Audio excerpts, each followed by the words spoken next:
The sound of shattering glass jolted me awake. I sat up in bed, heart pounding, and reached for Jake. His side was empty, still made up from the night before.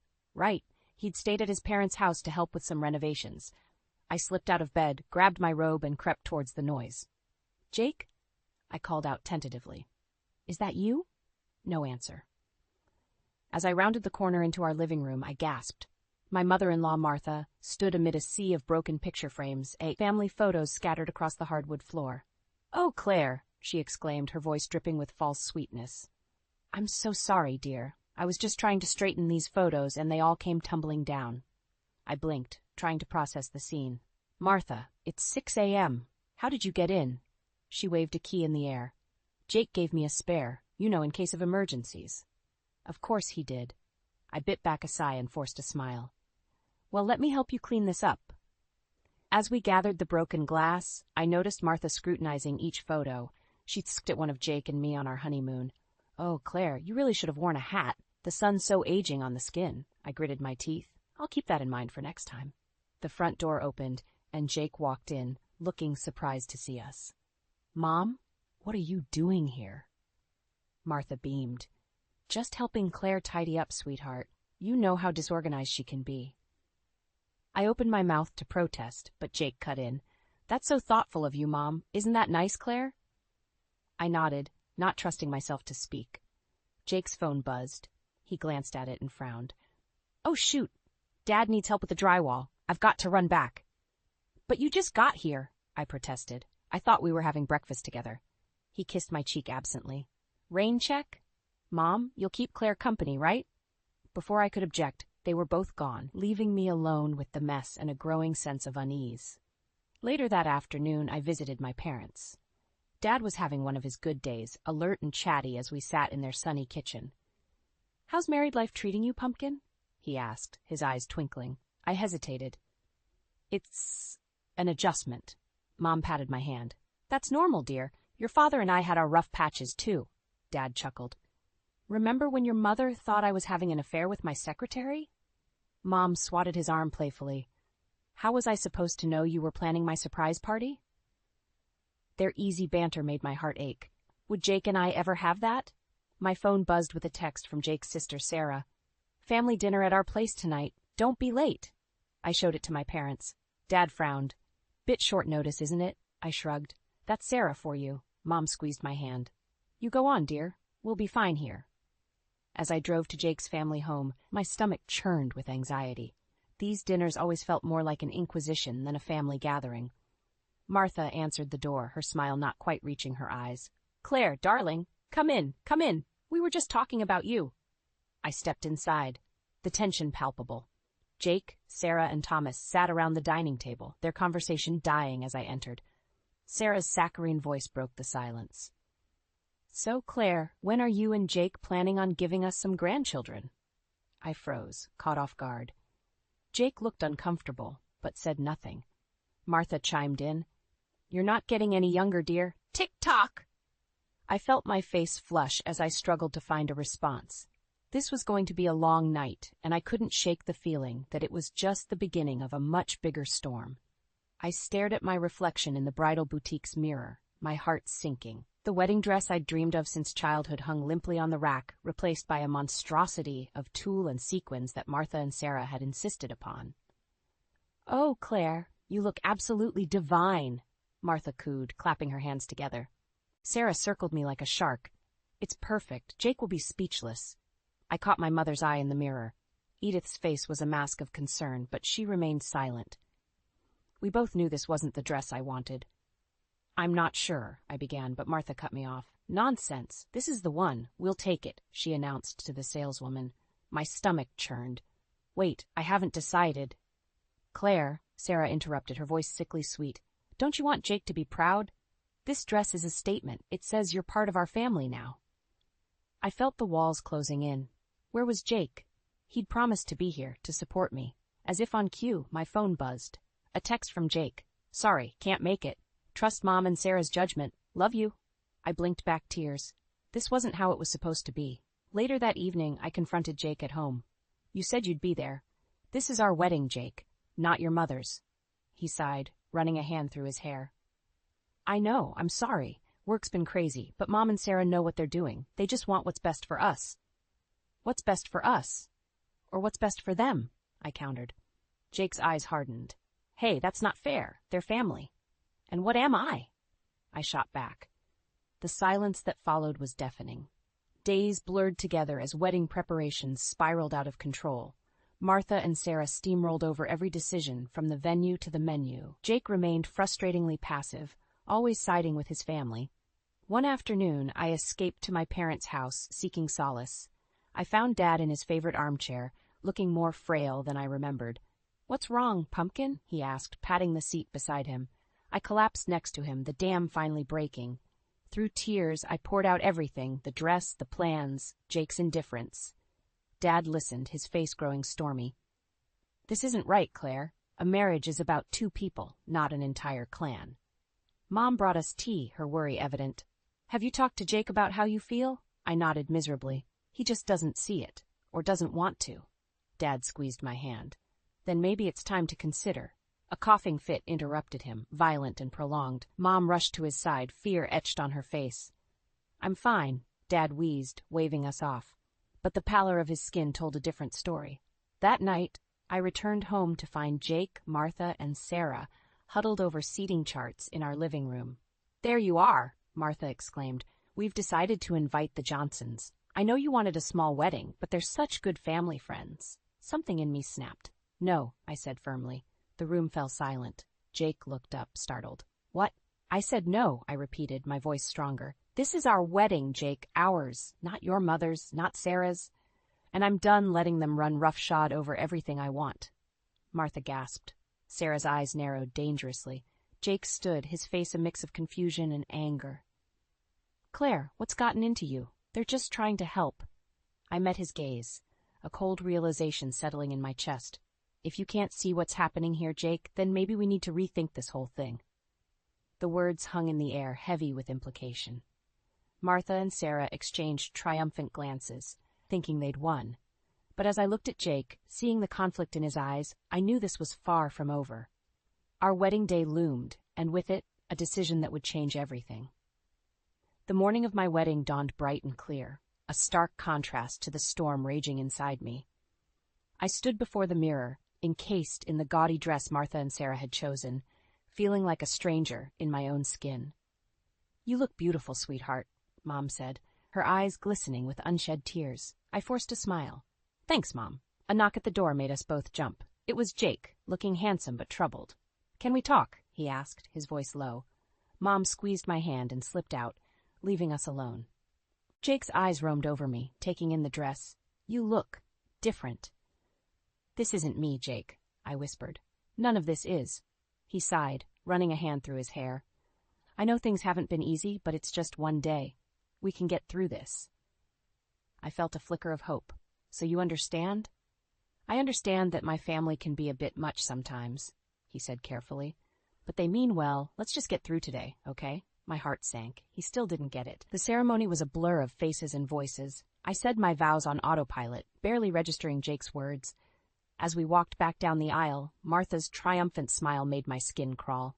At the reception, I found myself cornered by Sarah near the cake table. I hope you realize how lucky you are, she hissed, her smile never wavering. Jake could have done so much better. I felt something snap inside me. Is that so? I replied, my voice dangerously calm. Then maybe he should have. Before Sarah could respond, I grabbed a handful of cake and smashed it into her face. The room fell silent, all eyes on us. Jake appeared at my side, his face a mask of shock and anger. Claire, what the hell? I looked at him, then at the stunned faces of his family, and suddenly I couldn't breathe. Without a word, I turned and ran, ignoring the calls behind me. I found myself in the garden, gasping for air. Jake found me there, his tie askew and cake frosting on his sleeve. What's going on with you? He demanded. You've embarrassed us all. Us? I echoed. There is no us, Jake. There's you and your family, and then there's me, alone. His face softened. That's not true. I love you. Do you? Do you? I challenged. Because loving someone means standing up for them, supporting their choices. When was the last time you did that for me? Jake's silence was deafening. I can't do this anymore, I said quietly. I won't live my life trying to please people who will never accept me. What are you saying? Jake's voice was barely a whisper. I slipped off my wedding ring and pressed it into his palm. I'm saying goodbye.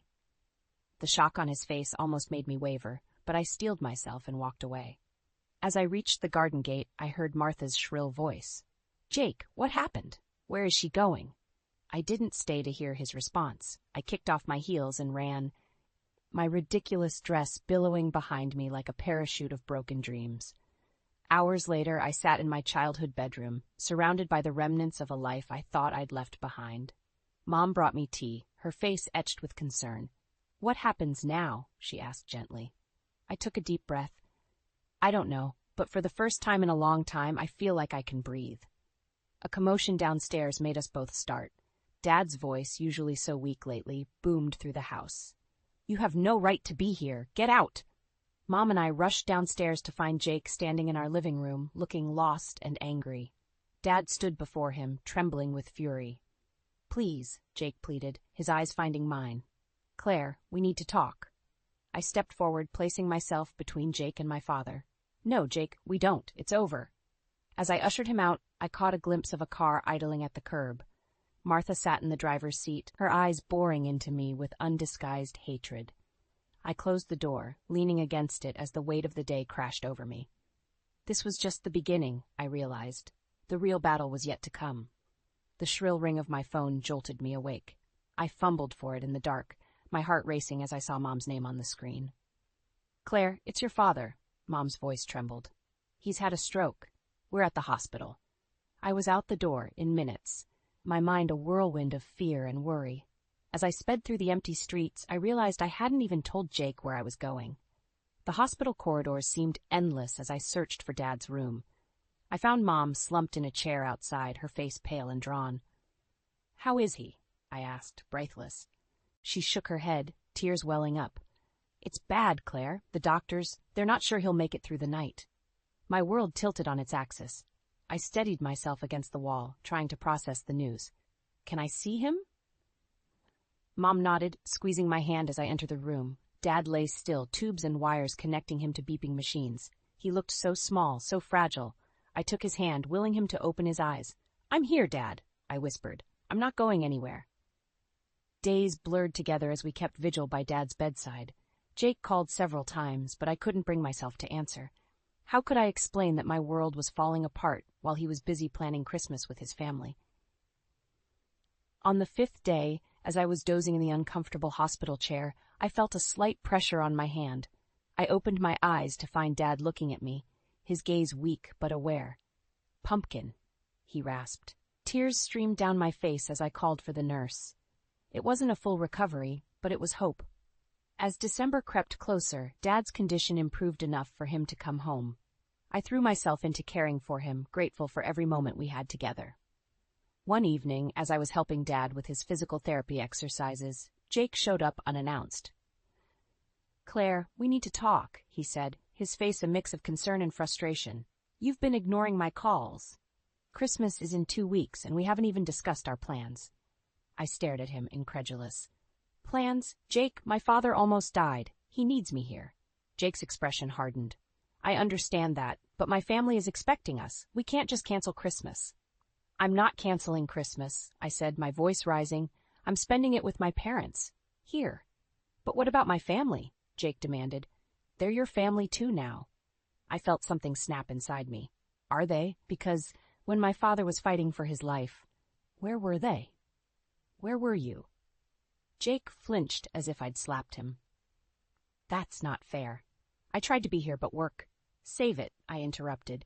I've made my decision. I'm staying here for Christmas. You're welcome to join us, but I won't be going to your parents' house. Jake's face clouded with anger. You can't just make that decision without me. We're married, Claire. We're supposed to be a team. Are we? I challenged. Because lately, it feels like you're on a different team altogether. We stared at each other, the gulf between us widening with every passing second. Finally, Jake turned and stormed out, slamming the door behind him. Dad's voice, weak but determined, broke the silence. You did the right thing, Pumpkin. Don't let anyone make you feel otherwise. I sank into the chair beside him, suddenly exhausted. I know, Dad, But why does doing the right thing have to hurt so much? He squeezed my hand. Because it's worth it. You're worth it. As I sat there holding my father's hand, I realized I was at a crossroads. The life I had built with Jake was crumbling, but something new and uncertain was taking shape.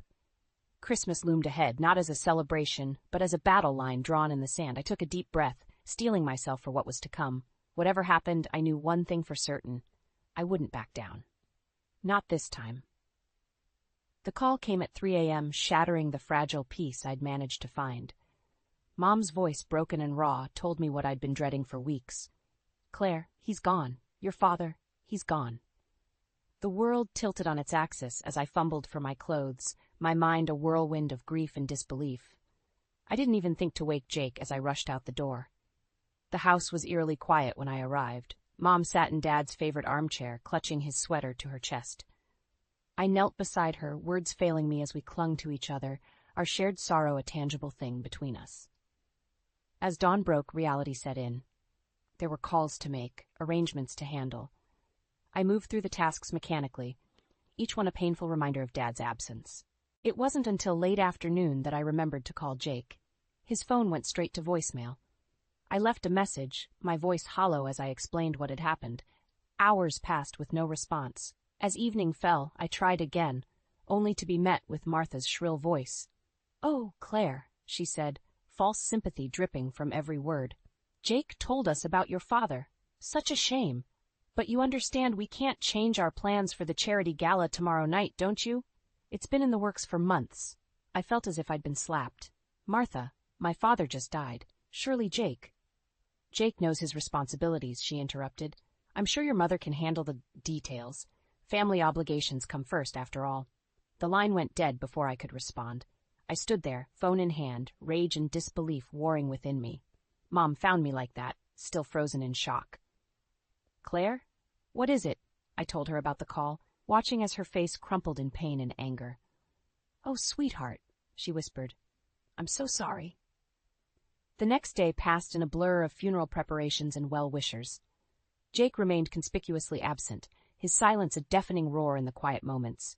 It wasn't until the evening of the wake that he finally showed up, looking uncomfortable in a suit that screamed charity gala rather than grieving family.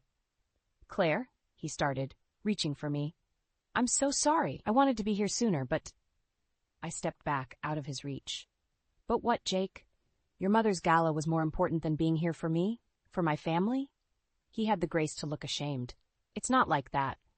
You know how important these events are.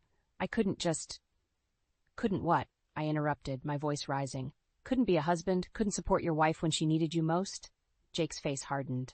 "That's not fair. I'm here now, aren't I?" "Now?" I laughed bitterly. "Now is too late, Jake.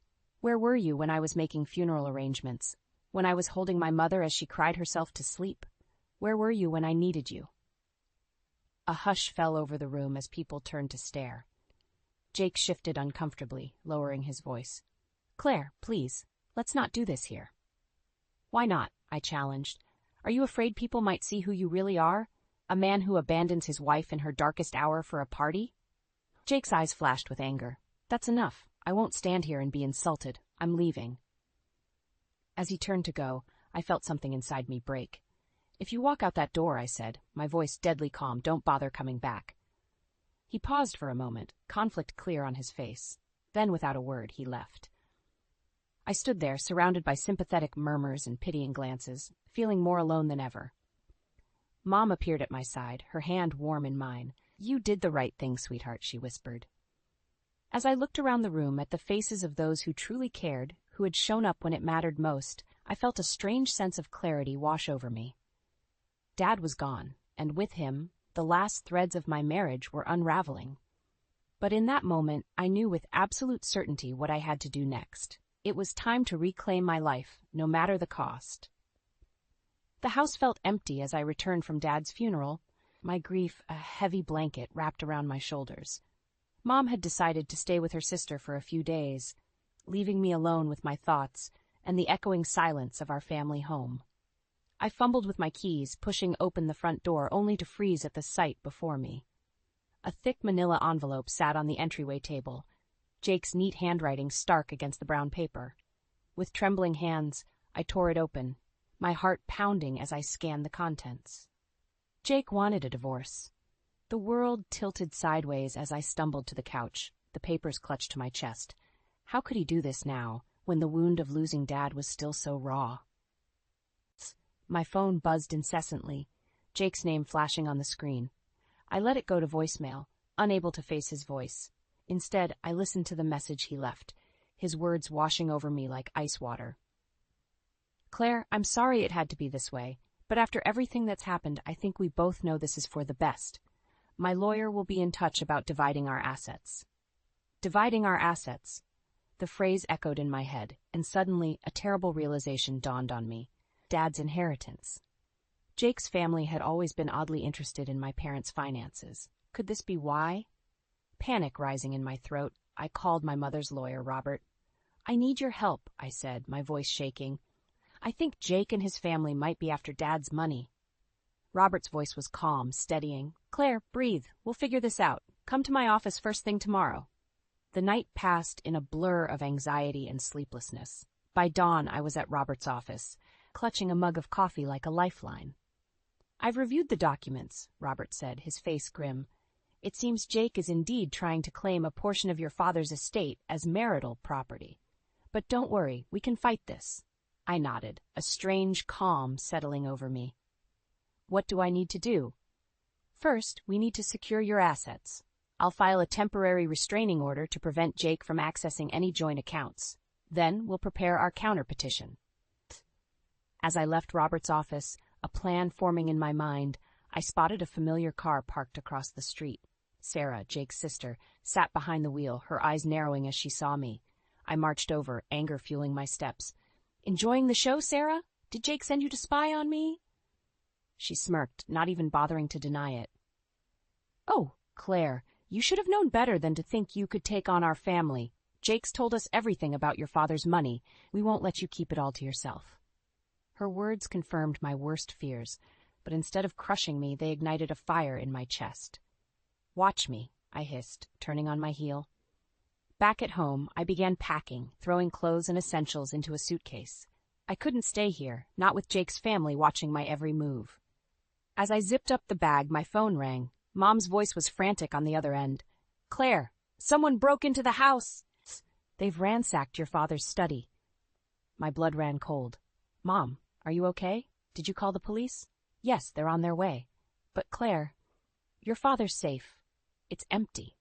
The safe, where Dad kept all his important documents, including his will. My mind raced, connecting the dots. Jake's family wasn't just after the money. They were trying to erase any evidence of Dad's true wishes. In that moment, standing in the wreckage of my marriage, with my father's legacy under threat, I made a decision. I wouldn't just fight back. I would scorched earth this situation. Jake, Martha, Sarah, they had no idea what they'd unleashed. As I grabbed my keys, ready to race to my mother's side, a steely resolve settled in my bones. This was war, and I intended to win. The doorbell's shrill ring pierced the tense silence of Mom's living room. I exchanged a wary glance with her before approaching the door, my heart pounding. Through the peephole, I saw Martha and Sarah, their faces masks of false concern. Taking a deep breath, I opened the door. What do you want? Martha's saccharine smile made my skin crawl. Oh, Claire, darling, we've been so worried about you. I stood my ground, blocking their entry. Save it. I know what you're really after. Sarah's eyes narrowed. We just want to talk, Claire. Can't we come in? No, I said firmly. Whatever you have to say, you can say it here. Martha's smile faltered. Very well. Shustat, we've come to discuss your father's estate. Jake tells us there might be some complications. I felt a surge of anger. Complications? You mean your attempt to steal what rightfully belongs to my mother and me? Sarah stepped forward, her voice low and threatening. Be careful, Claire. You don't want to make an enemy of us.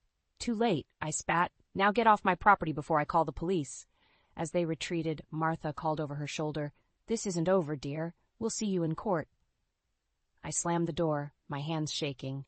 Mom appeared at my side, her face pale. What are we going to do, Claire? Before I could respond, my phone buzzed. It was Robert, my lawyer. Claire, we've got a problem. Jake's family is contesting the will. They're claiming your father wasn't of sound mind when he made his last revision. My blood ran cold. That's ridiculous. Dad was perfectly lucid until the end. I know, Robert sighed, but they've somehow gotten hold of medical records suggesting otherwise. We need to move fast. As I hung up, a terrible thought struck me. The break-in at Dad's study, they must have found something there. I turned to Mom, determination stealing my voice. We're not going down without a fight. I need you to tell me everything you remember about Dad's last days. Every conversation, every decision. For hours, we pored over documents, piecing together a timeline. As night fell, a knock at the door made us both jump. To my shock, it was Thomas, Jake's father. He looked haggard, his eyes darting nervously. "Claire, I need to talk to you. It's important." Against my better judgment, I let him in. He collapsed into a chair. His shoulders slumped. "I can't do this anymore. Martha and Sarah, they've gone too far." Hope flared in my chest. "What do you mean?" Thomas took a shaky breath. "They forged those medical records. Your father was never evaluated for dementia. It's all a lie." My mind raced. This could change everything. "Thomas, would you be willing to testify to this?" He nodded, looking years older. "Yes, it's time I stood up to them." As Thomas left, promising to meet with my lawyer the next day, I felt a glimmer of hope, but it was short-lived. My phone rang, an unknown number flashing on the screen. "Hello?" Jake's voice, cold and unfamiliar, filled my ear. "I hope you're happy, Claire. You've turned my own father against us." "Jake, this has to stop. You know what your mother and sister are doing is wrong." He laughed, a harsh sound that sent chills down my spine. "Wrong? The only thing wrong here is you thinking you can win. We've got resources you can't imagine. By the time we're done, you'll be lucky if you have a penny to your name."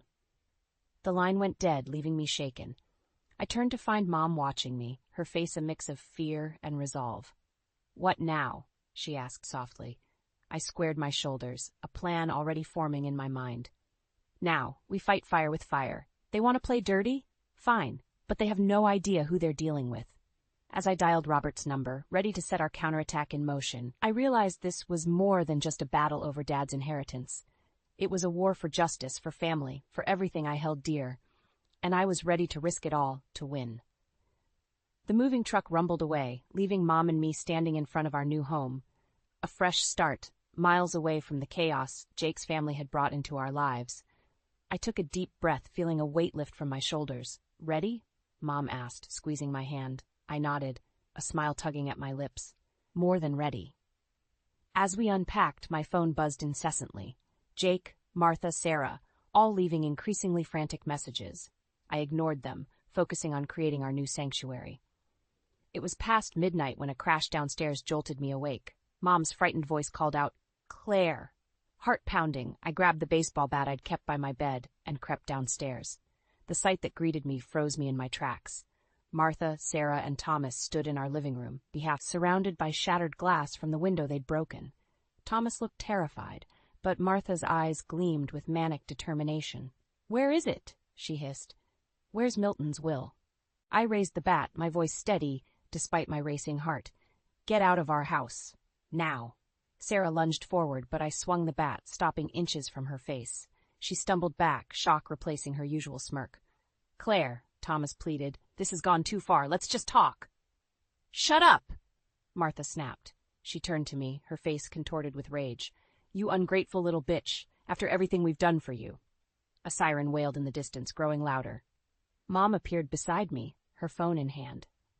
"I've called the police," she announced, her voice stronger than I'd heard in months. Panic flashed across their faces. Thomas made a dash for the broken window, but tripped, crashing into a side table. Martha and Sarah hesitated, clearly torn between fleeing and continuing their search. The choice was made for them as red and blue lights flooded the room. "Police! Hands where we can see them!" As the officers burst in, I felt a strange calm settle over me. This was it.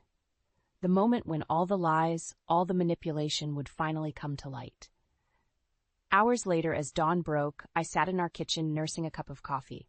The police had taken Martha, Sarah, and Thomas away in handcuffs, charged with breaking and entering, attempted theft, and a host of other crimes. Jake had shown up shortly after, wild-eyed and frantic, but instead of defending his family, he'd crumbled under questioning, admitting to his part in the scheme to steal Dad's inheritance. "Claire?" Mom's soft voice pulled me from my thoughts. The detective wants to speak with us again. I nodded, standing up.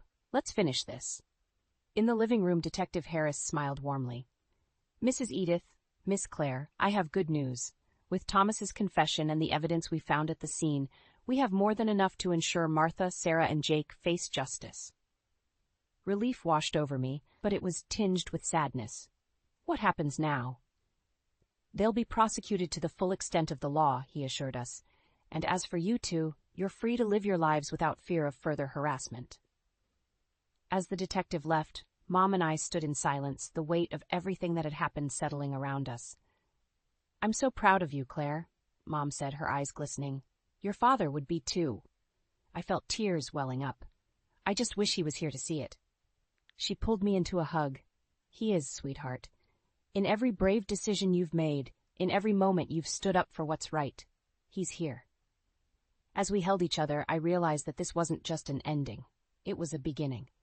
We'd face the storm and come out stronger, our bond unbreakable. Later, as I stood on our new porch watching the sun set on this chapter of our lives, I felt a sense of peace I hadn't known in years. The road ahead was uncertain, but I was ready to face it. No more sacrificing my happiness for others. No more letting anyone dictate my worth. I was Claire, daughter, fighter, survivor. And this was my story, on my terms. As I turned to go inside to the warmth of the home we'd created, I smiled. The future was bright, and for the first time in a long time, I couldn't wait to see what it held. The first guest to check into my hotel on that Tuesday was a dead man. Not literally dead, not yet, but looking back, I realized that's exactly what Ryan Carter was. A walking ghost who'd come to haunt every corner of my life. I watched him sign the register with practiced flourishes, his Mont Blanc pen dancing across the paper. My hotel, the Thompson, wasn't the kind of place that usually attracted men in $3,000 suits and hand-stitched Italian leather shoes. We were boutique, yes, but more vintage charm than modern luxury. Beautiful restoration work, he said, gesturing to the original crown molding. You don't see this kind of attention to detail anymore. I'm Eva, and I've spent the last decade restoring this place to its former glory. It was my parents' legacy before the accident, and now it's mine. Thank you. The molding nearly bankrupted me, but I couldn't bear to see it replaced with something modern. His smile reached his eyes. I'll give him credit for that. Later, I'd learn how he practiced those smiles in mirrors, perfecting every crinkle. Sometimes the most expensive choice is the only right choice. He leaned in slightly, cologne, subtle but expensive. I'm in town for a few weeks. Any chance you'd let me buy you dinner? I'd love to hear more about the restoration. I should have said no. Should have seen how his interest was too perfect, too practiced. But loneliness is a hell of a drug, and I'd been sober for far too long. I don't typically have dinner with guests, I said, but I was already reaching for his keycard. Already imagining how the story would sound when I told my sister Lily about the handsome stranger who'd swept me off my feet. I respect that completely. He stepped back, hands raised in playful surrender. How about after I check out? Then I'm just another admirer of fine architecture and beautiful hotel managers. I felt the heat rise in my cheeks, hating myself for being so easily charmed. Maybe. We'll see how well you treat my hotel. Challenge accepted. He took the keycard, his fingers brushing mine. Room 412, was it? The corner suite with the bay windows. Best view in the house. I doubt that, he said, eyes locked on mine. I watched him walk to the elevator, wheeling his expensive luggage behind him. My phone buzzed. Lily, right on cue. She had a sixth sense for drama. You'll never believe who just checked in, I said, answering before the second ring. Tell me everything, she demanded. Is he gorgeous? Rich? Single? All of the above, apparently. I lowered my voice as another guest approached the desk. Dinner at Marco's tonight? I'll fill you in. God, yes. Finally, something interesting happens in this town. If only we'd known what kind of interesting was walking into our lives. If only I'd noticed how he'd known about the bay windows in 412 before I mentioned them. If only I'd wondered why a man who could afford the Four Seasons chose my modest hotel instead. But that's the thing about perfect moments. They're usually perfectly orchestrated. Ryan Carter had spent months planning his entrance into my life, studying my habits, learning my weaknesses. By the time he signed that register, he knew more about me than most of my friends. I just didn't know I was already cast in his latest production, playing the role of both Mark and unwitting accomplice. The script was written, the stage was set, and I'd just given my first performance without even knowing the show had begun. Looking back, I should have trusted my instincts when Grace, my best friend and event planner, called later that afternoon. "Eva, honey, you're not going to believe who I just got off the phone with. Ryan Carter's assistant. They want to book the entire hotel for a wedding next month." "What?" I gripped the phone tighter. "He just checked in an hour ago." "Exactly," Grace said, her voice tight with concern. "Don't you think that's a little strange?" Strange didn't begin to cover it, but by then the curtain was already rising on Act 1, and I was about to learn just how expensive the right choices could really be.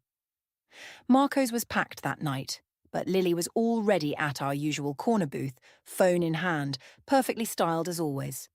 The difference between us was stark, me still in my work clothes, her looking like she'd stepped out of an Instagram post. Sometimes I wondered if we really were sisters. "He's even better looking in person," Lily said, eyes fixed over my shoulder. I turned to see Ryan entering the restaurant and my stomach dropped. This wasn't coincidence. He'd known exactly where to find us. "Eva," he called out, making his way over. "What a pleasant surprise." Lily's face lit up like a Christmas tree. "You must be the mysterious new guest. I'm Lily, Eva's sister. Ryan Carter." He slid into our booth without invitation, right next to Lily. "Eva didn't mention she had such a charming sister." I watched them interact, feeling like I was witnessing a car crash in slow motion. Lily laughed too loud at his jokes, touched his arm too often. Ryan matched her energy perfectly, but his eyes kept darting to me, gauging my reaction. "So, what brings you to our little town?" I asked, cutting through their flirtation. "Business opportunities. Your hotel, actually. I'm thinking of investing in similar properties." He pulled out his phone, showing us photos of restored historic buildings. "I've done several projects like this in Boston." Lily leaned in closer. "That's amazing. Eva's been trying to expand for years, but the banks won't take the risk." I shot her a look. We didn't discuss business matters with strangers, especially not my financial struggles. But Lily was already continuing. "You should see her proposal. She's got this whole vision for turning the old Morrison building into a sister hotel." "Lily?" My voice came out sharper than intended. "What?" He could help. "God knows you need it after that last rejection." Ryan watched our exchange with careful interest. "I'd love to see the proposal, Eva. Maybe we could discuss it over dinner tomorrow." Before I could respond, my phone buzzed. Grace's text made my blood run cold.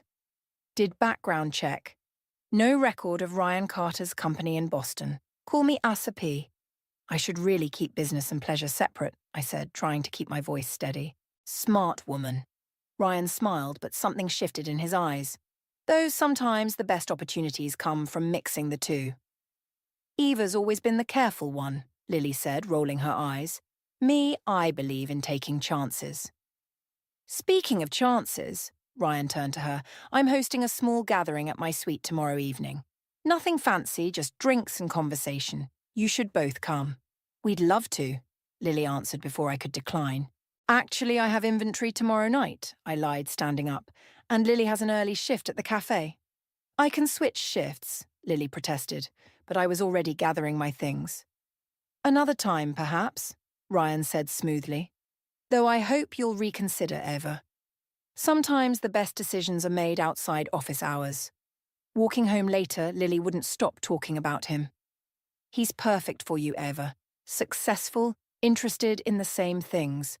"He's not what he seems," I cut in, showing her Grace's text. Lily scoffed. "Grace is just being overprotective. Not everyone has ulterior motives." "You barely know him." "And you barely know how to live." She stopped walking, turning to face me. "Ever since Mom and Dad died, you've done nothing but work and worry.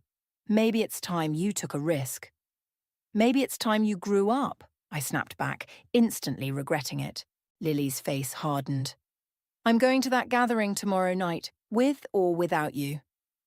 I watched her storm off, heels clicking against the pavement. My phone buzzed again, another text from Grace. Found something else. Ryan Carter's brother Mason just filed for bankruptcy protection. Family business gone under. Be careful. The pieces were starting to fit together, but not in any way I liked. Ryan wasn't here by chance, and my sister was walking right into whatever game he was playing. I pulled up my hotel's security app, checking the cameras. Ryan was in the lobby, on his phone, looking far too pleased with himself. Tomorrow night's gathering suddenly seemed like an opportunity I couldn't afford to miss. Sometimes the best way to protect what's yours is to walk straight into the trap. As long as you're the one holding the trigger, the numbers didn't lie. I stared at my laptop screen, cross-referencing the hotel's transaction records with the documents Grace had sent over. Every night since Ryan checked in, there had been a surge of credit card activity. Not just in the rooms he'd booked, but throughout the hotel. Small charges spread across different cards, all just under the reporting threshold.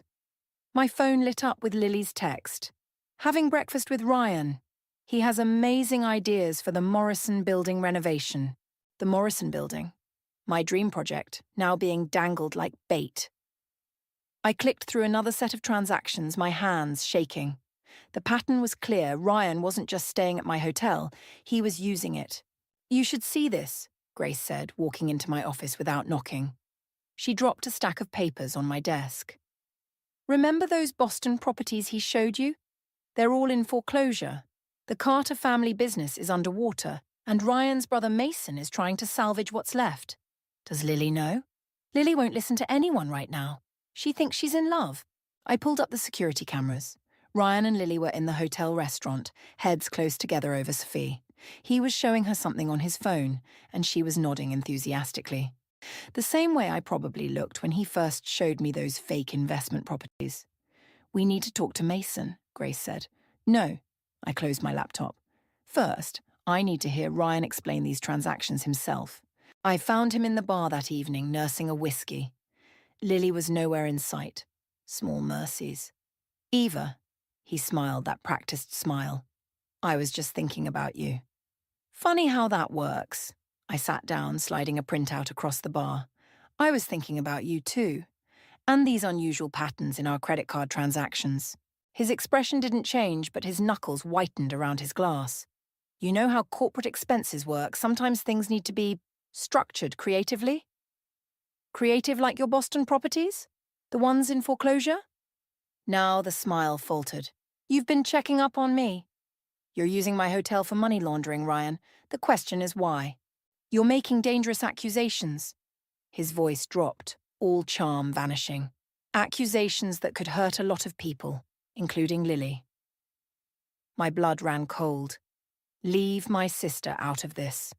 She's already in it. She signed the partnership papers this morning. Didn't she tell you? She's investing her inheritance in our venture. The room spun. Lily's inheritance, the money our parents left her, the money I'd been managing until she turned 30. She'd been asking about accessing it early. You son of a bitch. Business is business, Eva. Your hotel's perfect, established, respectable, just under the radar. We could help each other. Or, he shrugged, things could get complicated. They already are. I stood up, fighting to keep my voice steady.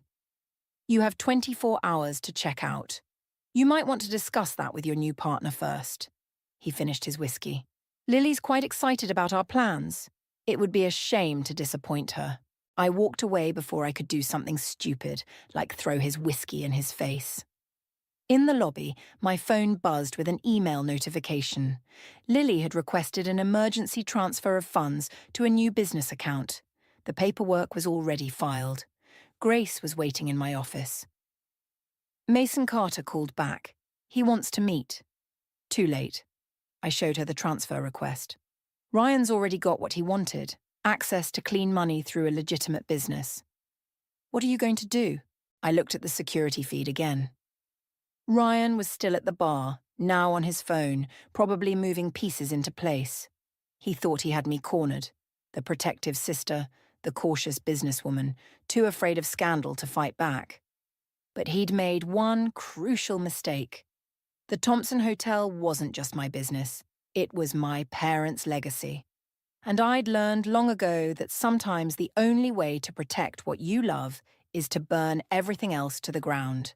Call Mason back, I said. Tell him to meet us tomorrow, and Grace, bring everything you've found. It's time to show Ryan Carter what creative accounting really looks like. Mason Carter looked nothing like his brother. Where Ryan was all polished charm, Mason carried himself with the worn-down dignity of someone who'd spent years cleaning up other people's messes. We met at a coffee shop 3 blocks from the hotel, far enough that Ryan wouldn't accidentally spot us. The money laundering started small, Mason said, spreading documents across the table. Family business was failing. Ryan promised he could save it. By the time I realized what he was doing, we were in too deep. Grace studied the papers, her event planner's eye for detail catching what others might miss. These transactions matched the patterns we found at the hotel. He's done this before, I asked, though I already knew the answer. Mason's laugh was bitter. The Thompson Hotel is his 4th attempt. The others... He slid over a newspaper clipping. 3 historic hotels, all foreclosed within months of Ryan's involvement. My phone buzzed. Lily again. I ignored it, but Mason noticed. He's good at finding pressure points, people's weaknesses. My sister isn't weak, I snapped. No, but she wants something. Ryan's excellent at spotting what people want. He pulled out another document. Like this proposal for the Morrison building renovation. It's brilliant, isn't it? Exactly what you've been dreaming of. I stared at the familiar plans. My plans repackaged with Ryan's company letterhead. He stole this from my office.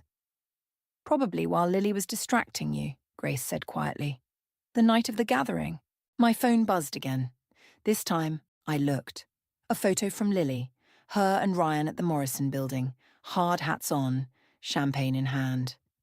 Breaking ground next week, the caption read. Dreams do come true. He can't break ground, I said. He doesn't own. Check the county records, Mason interrupted. See, as of this morning, Carter Developments owns the Morrison building, purchased with capital from their newest partner. My sister's inheritance. Our parents' legacy, handed over to a con man because I'd been too slow, too cautious, too afraid to act. Why are you helping us? Grace asked Mason. He's your brother. Because next time he won't stop at bankruptcy. Someone's going to get hurt or worse. Mason gathered his papers. But I never had this conversation with you. Ryan's dangerous when he's cornered. So am I said. But Mason was already walking away, leaving behind one final document, a USB drive labelled Carter Family Financial Records. Back at the hotel, Lily was waiting in my office. Why aren't you answering my calls? This is important, Eva. The Morrison project is happening. With what money, Lily? Your inheritance? The money Mom and Dad left to secure your future? To secure our future, she corrected. Ryan showed me the numbers. We could triple our investment in 18 months. Like he tripled investments at these hotels? I pulled up the newspaper articles Mason had shared. All bankrupted, all under investigation for fraud. That's not... He explained those. They were timing issues, market conditions. He's using you to get to me, to get to this hotel. God, you're so paranoid. Lily slammed her hand on my desk. Not everyone is trying to hurt us. Some people actually want to help us succeed. Like Ryan helped his other partners succeed. I played the security footage from the bar, his threat about Lily still clear in the audio. She watched, face paling. That's not... He was just protecting our investment. No, he was protecting his scheme. And you handed him everything he needed to destroy us. Lily's phone chimed. Ryan, of course. She looked at it, then at me, tears welling up. You're wrong about him, I'll prove it. She ran out before I could stop her. Through my office window, I watched her cross the lobby, straight into Ryan's waiting arms. He looked up, caught my eye, and smiled that perfect, practiced smile. I plugged Mason's USB drive into my computer.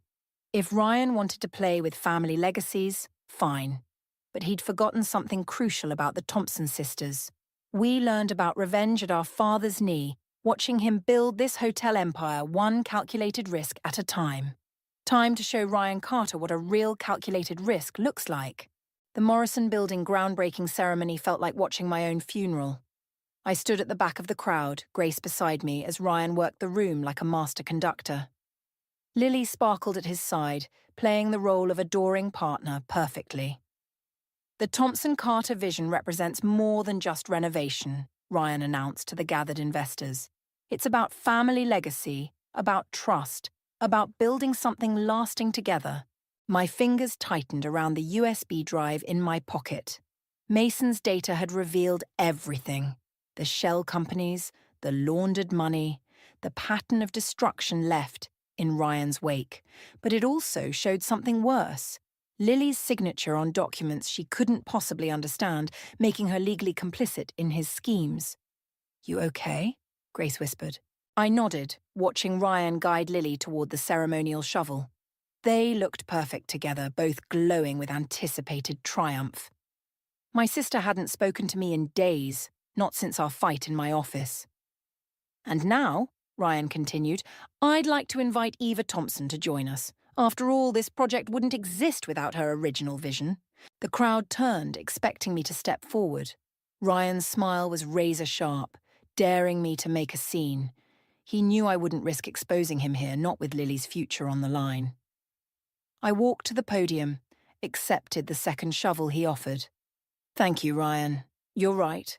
Family legacy is everything." His eyes narrowed slightly at my tone. I turned to the crowd, gripping the shovel like a weapon. "Which is why I'm pleased to announce that the Thompson Hotel will be partnering exclusively with Carter Development's parent company for all future projects." Ryan's practiced smile flickered. Behind him I saw Grace slip away from the crowd. Right on cue. "In fact," I continued, "I've already submitted the paperwork to the board. They were particularly interested in the company's financial records." The blood drained from Ryan's face. He knew exactly which records I meant, the ones Mason had provided, the ones Grace was delivering to the board right now. "Eva," Lily stepped forward, confusion clouding her features. "What are you doing?" "Protecting our legacy." I turned back to the crowd. "If you'll excuse me, I have an urgent meeting with the hotel board. I'm sure Ryan can handle the rest of the ceremony." I walked away, counting steps. 3, 4, 5. "Eva," Ryan's voice carried across the lot. "A word?" We met halfway between the crowd and the street, his charm replaced by barely contained fury.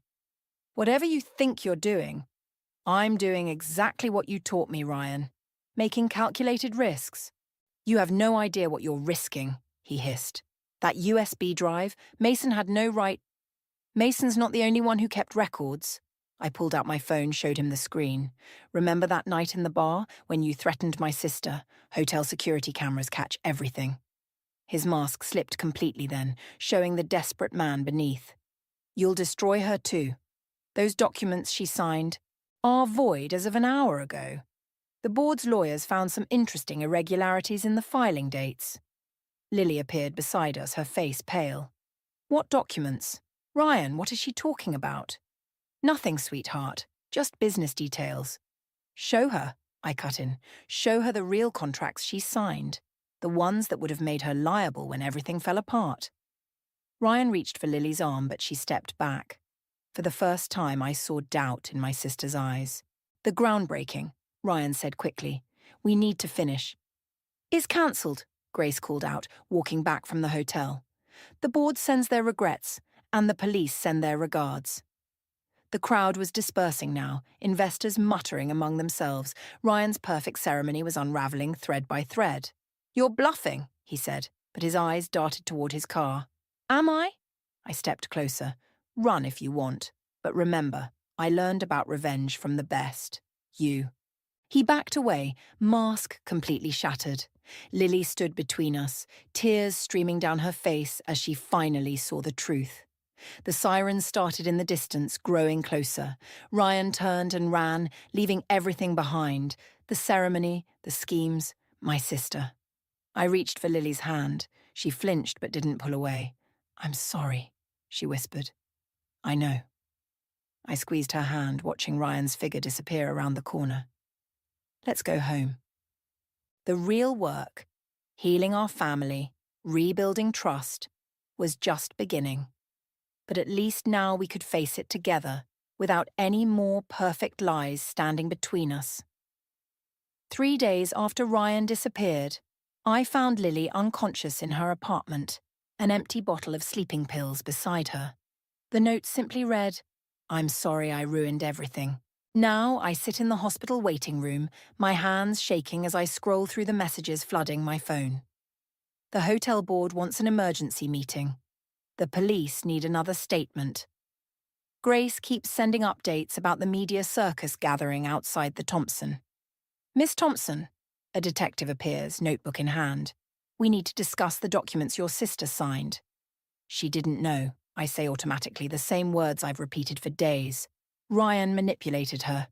The evidence suggests otherwise. He slides over a photo, Lily and Ryan at a bank, both smiling as they signed papers. These transfers were made weeks before the Morrison project. My chest tightens. That's impossible, the timeline. Shows your sister was an active participant in Mr. Carter's financial schemes, unless you have evidence proving otherwise. I think of Mason's USB drive now in police custody. The records that saved me might damn Lily. My revenge against Ryan could cost my sister everything. Grace appears, face drawn. "Eva, the board's here. They're talking about forcing a sale." "They can't. They can if they prove the hotel was used for money laundering, with or without your knowledge." The detective watches this exchange with interest. "Anything you'd like to add to your statement, Miss Thompson?" The hospital room door opens before I can respond. The doctor's expression tells me everything before she speaks. "We've stabilized her, but—" I push past them all, needing to see Lily. She looks small in the hospital bed, tubes snaking from her arms. The sister I tried so desperately to protect, now broken by my need for revenge. "You should have told me." Mason's voice makes me jump. He stands in the doorway looking as haunted as I feel. "About Lily's involvement. I could have helped." "Like you helped by giving me those records?" My laugh sounds hollow. "Your evidence might send her to prison." "Ryan called me." Mason steps closer, voice low. "He's willing to make a deal. He'll take full responsibility, claim he forged Lily's signatures, if you drop the charges and sell him the hotel." "He's lying." "Probably.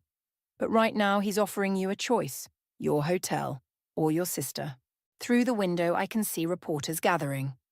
The Thompson Hotel scandal grows by the hour. The perfect revenge story turning into a nightmare.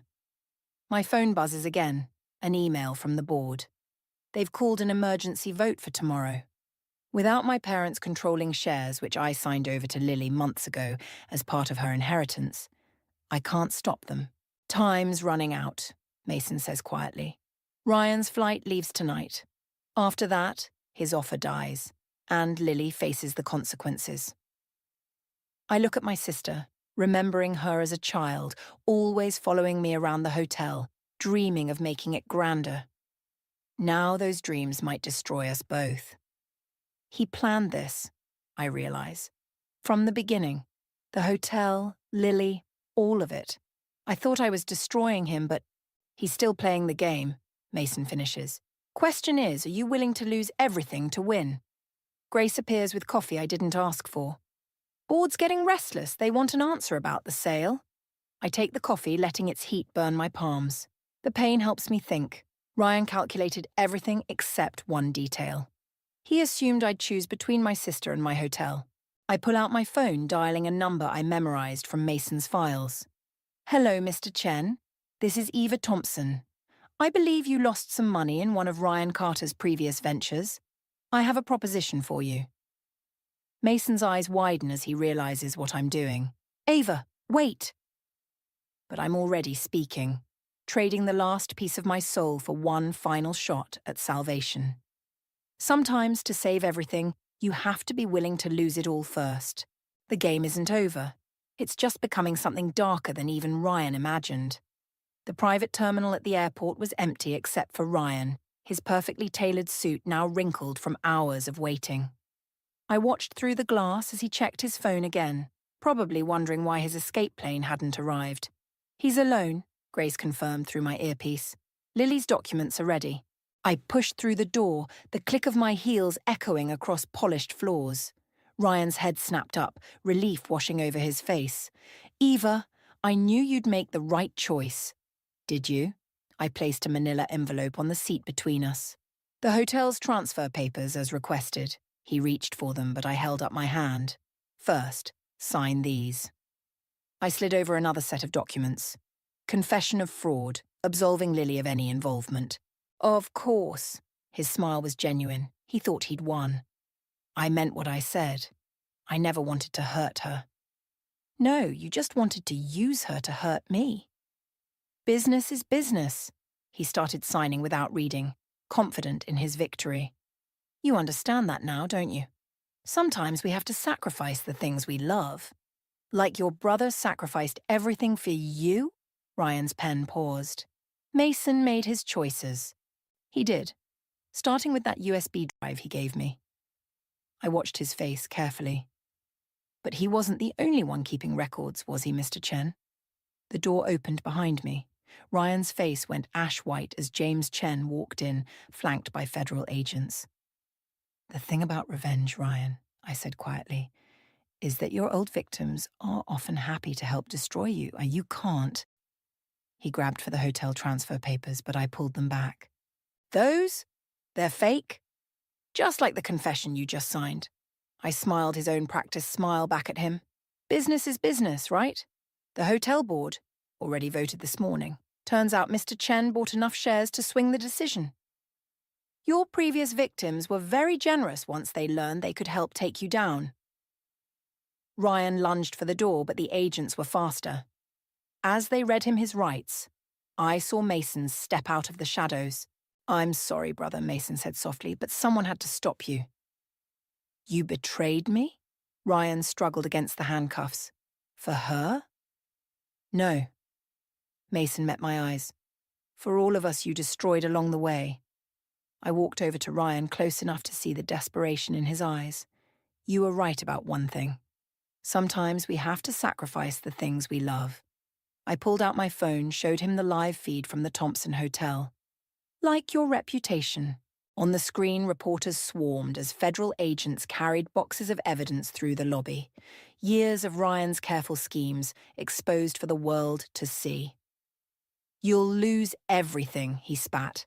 Once people know the hotel was involved, they'll know it helped bring down a criminal enterprise.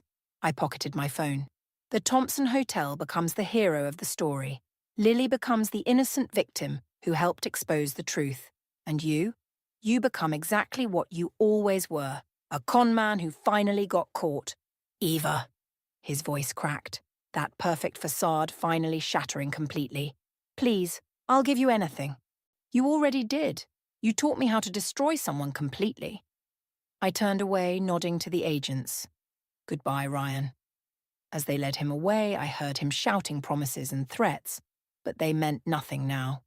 Grace appeared at my side, squeezing my hand. Lily's awake, she said. She's asking for you. Tell her I'm coming, with good news. Mason stopped me before I could leave. Was it worth it? Becoming like him to destroy him? I thought about Lily in that hospital bed, about our parents' legacy, about all the people Ryan had ruined. I didn't become like him. I became what I needed to be to protect what matters. Through the terminal windows, I watched Ryan being loaded into a federal vehicle. He looked small now, ordinary, all his power stripped away with his illusions. Sometimes revenge isn't about destroying someone. Sometimes it's about revealing who they truly are, and who you can become in the process. The Morrison Building's renovations started on a Tuesday, just like the day Ryan first walked into my hotel. This time, though, I stood alone at the groundbreaking, watching the sunrise paint the old brick walls gold. You're here early.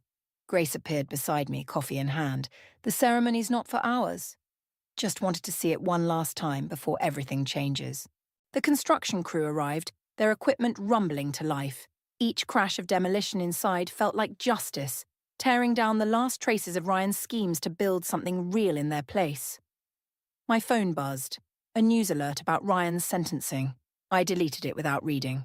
Some endings matter less than new beginnings. Lily's waiting in the lobby, Grace said quietly.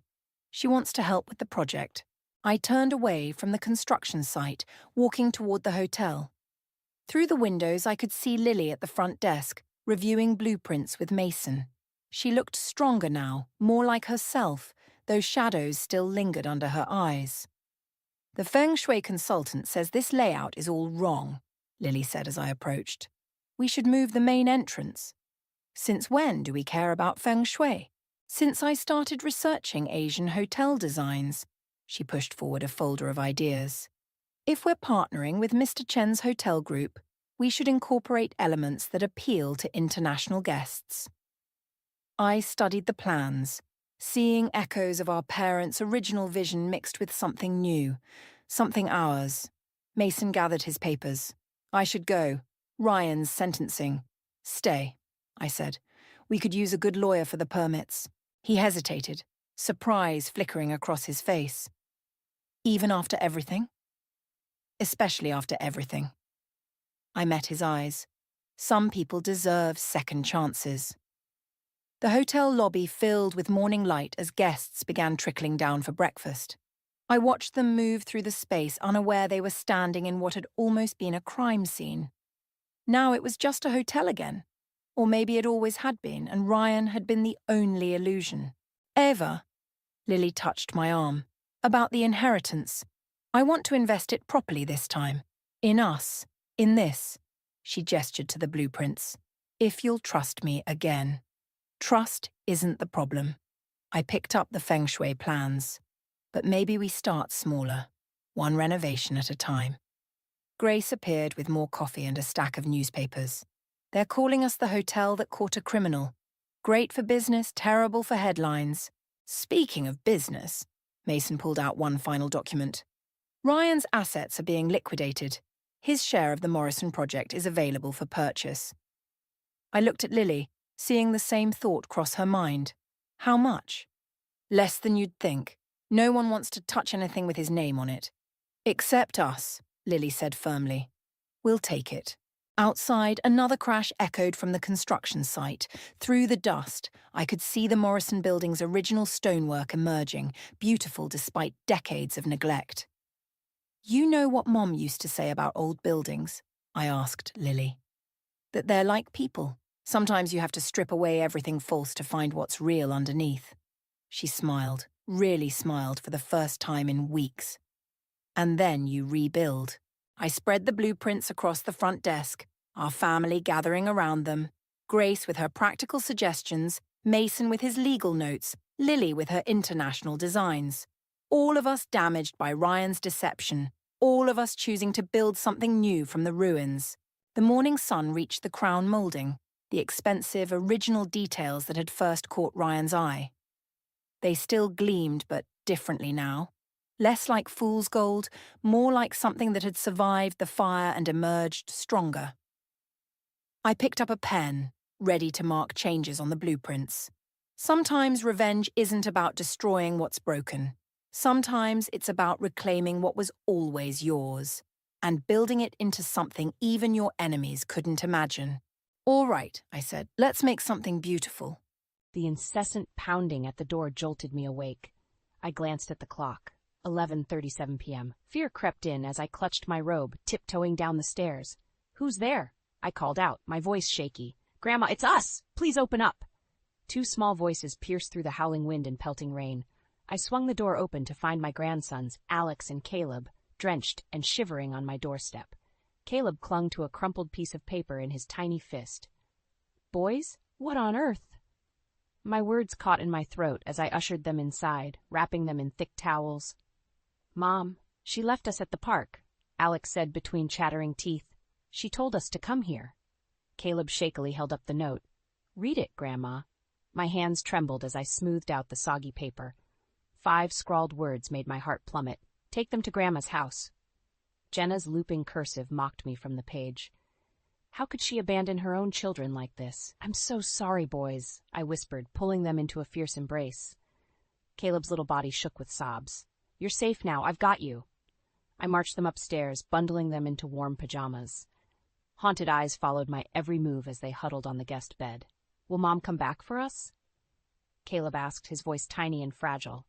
I froze, unsure how to respond. After everything she'd put them through, would Jenna really want them back? Swallowing hard, I gently brushed Caleb's damp curls from his forehead. "We'll figure this out tomorrow. Tonight, you just need to rest." Alex remained stoic, clenching his jaw to mask the fear flickering in his eyes. At 10 years old, he tried so hard to be the brave one.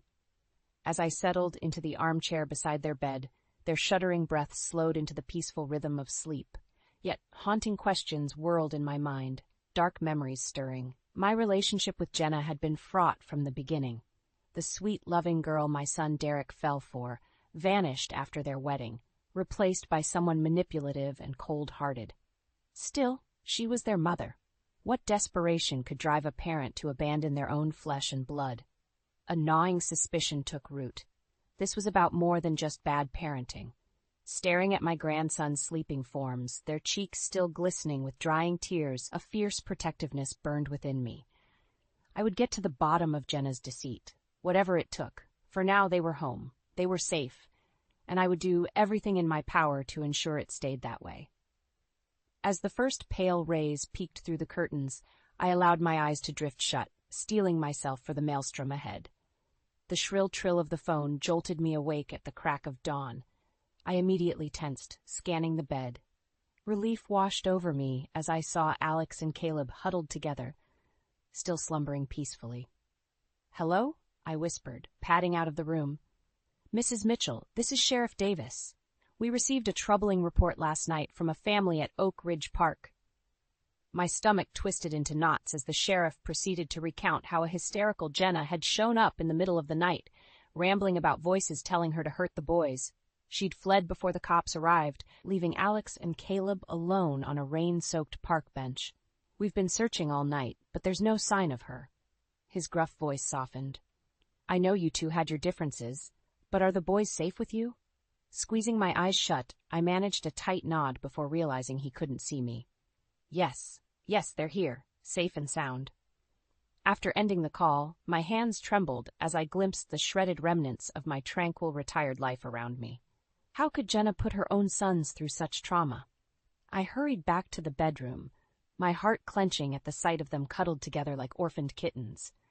Jenna's depraved actions were utterly unforgivable, but what terrified me most was the possibility of far deeper depravities lurking beneath the surface. Voices telling her to hurt them, or her own twisted thoughts whirling out of control. Over the next few days, I discreetly made inquiries around town, desperate for any clues that could shed light on the dark path Jenna had ventured down. What I uncovered made my blood run cold. "She's lost her mind, plain and simple," Derek's old friend Mitch grimly told me one afternoon while I had the boys occupied playing in the backyard. "Got mixed up with some real nasty people, from what I gathered." My heart pounded as Mitch detailed rumors of shady business deals, illicit money trails, and unsettling new acquaintances in Jenna's life. "They're saying she did things, illegal things, to keep the cash flowing after Derek." He shook his grizzled head sadly. After Derek's death in that horrific car crash 6 months ago, Jenna had rapidly changed, staying out at all hours, dressing in ostentatious new clothes, and lavishly showering the boys with toys and gifts she couldn't afford on a widow's pension. The picture grew exponentially uglier the more I unearthed. Theft, embezzlement, fraud, no depravity seemed off-limits in Jenna's warped quest for wealth and status. And at the center of this web of lies and immorality were my beloved grandsons, forced to fend for themselves as collateral damage while their own mother indulged her demons. One night after the boys were tucked in, I stood at the bay window, staring out at the inky darkness. "I will burn it all down to ashes if I have to," I murmured in a voice that chilled even me. "She won't go unpunished for this, not on my watch." The wheels were in motion to expose the full extent of Jenna's deception. I could only pray I wasn't too late to protect Alex and Caleb from the worst of the fallout. The rusty hinges of the attic door protested as I pulled it down, thick dust motes swirling in the beam of my flashlight. I couldn't recall the last time I'd ventured up here.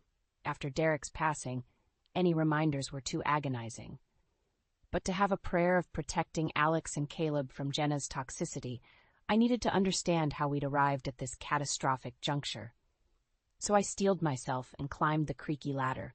Coughing through the musty air, I aimed my light across a maze of boxes and trunks packed with decades of memories. My gaze snagged on a crooked stack of faded photo albums. With a lump in my throat, I sank onto the dusty floor, pulling them into my lap one by one. Smiling faces of happier times beamed back at me. An 8-year-old Derek, freckles dancing across his nose as he grinned at the camera on his Little League baseball team's picture day. High school graduation, his lanky frame dwarfing that ridiculous maroon cap and gown. Our tight-knit trio on my front porch after he'd moved into his first college dorm room, already looking so grown up. My chest ached as I drank in every moment, unable to fathom how that sweet, vibrant boy had become the haggard, haunted man who ultimately couldn't outrun his demons. Then the photos shifted. Derek's energetic smile remained, but his arm was slung around a pretty blonde girl with an equally megawatt grin. Jenna. I'll never forget the day he arrived home from university on Christmas break, hands trembling with poorly disguised excitement as he introduced us to his new girlfriend. How her dimpled cheeks and sparkling eyes instantly camouflaged the punkish, asymmetrical haircut and bare midriff that made me inwardly cringe. She's the one, Mom. Derek had whispered to me in the kitchen that night as she dazzled my husband with some anecdote about hitchhiking through Amsterdam one summer. I know it seems crazy since we've only been dating for a few months, but she's my soulmate. Part of me wanted to bundle him back into his Star Wars sheets from childhood and never let him go. But I couldn't ignore the sheer incandescence radiating from my typically brooding son. So I smiled and welcomed Jenna into our family with open arms. How I lived to regret that decision. The subsequent albums told a heartbreaking tale, one of increasing loneliness on Derek's face as the wattage on Jenna's dimmed through their wedding portraits and into the first couple years of their marriage. Finally, I flipped to the last few pages and recoiled. Here were my grandsons, capturing in wide grins and crinkled nose giggles. But the woman beside them was utterly unrecognizable. Cold, hollow eyes bored into the camera. Painted smiles slashed across her taut face with all the authenticity of a circus clown. Where had my sweet, goofy Jenna gone? The one who taught me how to twerk at their engagement party? The girl who threatened to burn her eyebrows off while helping me make adorable, succulent pumpkin centerpieces for their fall wedding? Slapping the album shut, I shuddered as the revelations washed over me. Jenna's betrayal of Derek ran even deeper than I could have imagined. She'd sucked the very light and joy from his spirit long before his tragic demise last year. I swiped at the heated tears streaking my cheeks as a grim calm settled over me. Whatever drove Jenna to her current depths of immorality, her own children would not be her next victims. Not if I had any say in the matter. This is ridiculous. You can't keep my children from me. Jenna's shrill voice sliced through the diner's murmured chatter like fingernails on a chalkboard. I stiffened as she stormed up to our booth, eyes wild and knuckles blanched from clutching her purse strap. Alex and Caleb instantly shrank back against the cracked vinyl seat. Caleb whimpered, and I instinctively tugged them closer under the safety of my arms. Don't you dare upset them further, I warned in a low tone. The boys are terrified of you, Jenna, and after what you pulled, can you blame them? Her lips curled into an ugly sneer.